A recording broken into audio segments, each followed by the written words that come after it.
Hi everyone, welcome to JenBear Designs. It's Dina here. Join me as I explore my brand new dies from Tim Holtz, these detailed butterfly dies. I was just having a play around with them to see what I could create, and I came up with a rather lovely card, completely by accident. I was just really experimenting, and this is what it happened to turn into. So this is the brand new packet. It's always exciting opening something brand new. It's like Christmas coming, isn't it? So here we go, opening them out. Pleasantly surprised with the size of these dies. They're a lot bigger than I was expecting, which is great. I can do loads of fun things with them. And there's the 4 dies, and that's what they look like.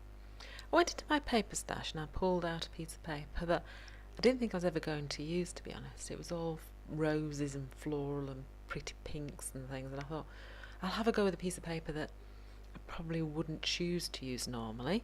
So there you can see them coming out of the dies. Some of the more detailed dies, the ones where I've got lots and lots of cut-out bits, are a bit more tricky to extract the butterflies from. But using that picture paper, which has got roses all over it, you can't actually tell the roses, and it adds a lot of detail and interest to the butterflies. I'm quite pleased with them. So there are my first 4 butterflies. I got them out. I thought they're far too pretty to throw away, so I'll make a card. So off I tootled off to my card stash, found this piece of card. It's got a very pale peach colour to it and a soft sheen as well, so it's quite a nice piece of card, and I thought it'll tone really well with the butterflies that I cut out.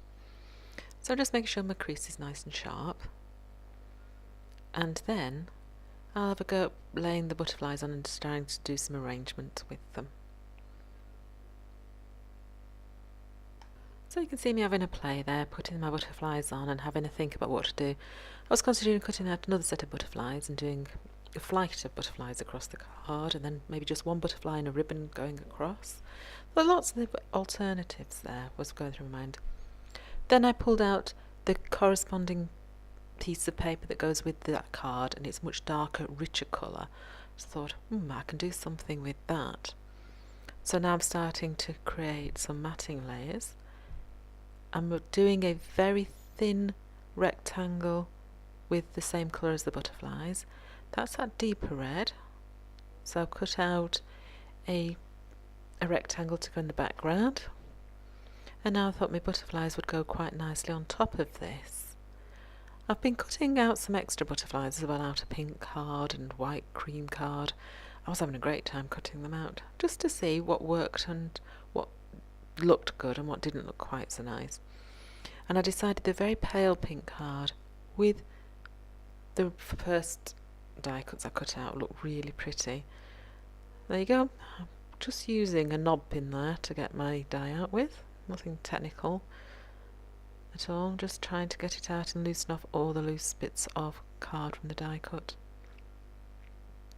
So that's another little pink one to sit over the solid butterfly.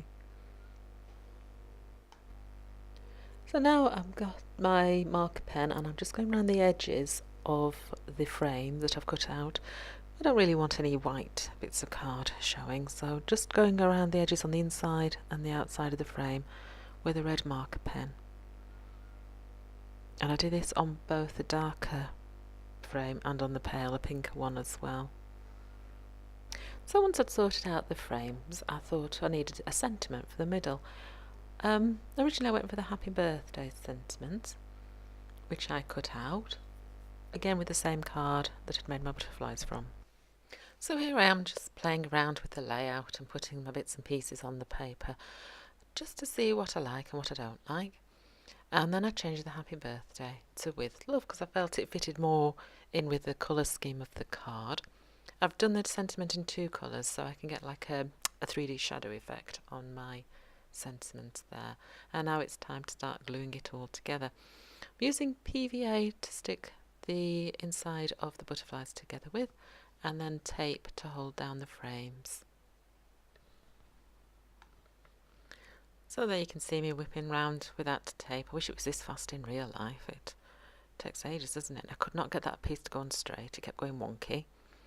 And we got there in the end, and quite pleased with the effect of this, layering the thin layer of the frame on top of the thicker piece. Just gave a nice 3D effect. And then onto the card with it as well. It went a little bit wrong in the bottom left hand corner of the frame. It ruckled up a little bit, so I put my butterflies in a slightly different place in the final arrangement just to hide that little fault on the paper, which you cunningly can't. There you can see it now. So I just bit of PVA to hide where the paper got a little bit ruckled up, and then put my sentiment on. With the PVA, trace it on. My glue dispenser's a hair dye bottle. It has a very fine tip, and it's much better than the bottle it came in. Now I've decided, as it's such a nice card, I need to make an insert. So I'm cutting the butterfly on the piece of folded paper to try and make sure that it doesn't all come out. If I can keep the centrepiece of the butterfly attached to the paper, then it'll stay in. It took me ages to separate the two pieces. I had to use a scalpel in the end to get in between the two pieces of paper. Really firmly put together. And then once I separated them, I glued the insert down the middle of the card. I used PVA rather than tape because I wanted to have a little bit of extra strength where that butterfly was hanging on by a thread. Looked a little bit boring, that butterfly, I thought, so I've put a pink version underneath. I had to cut out the main body of the butterfly and just stick the wing underneath and line it up with the hole. And then I had a beautiful finished card. So I hope I've inspired you to have a go at making something with some exciting new materials and techniques and dyes. Thank you very much for watching, and I hope to see you again soon. Bye now.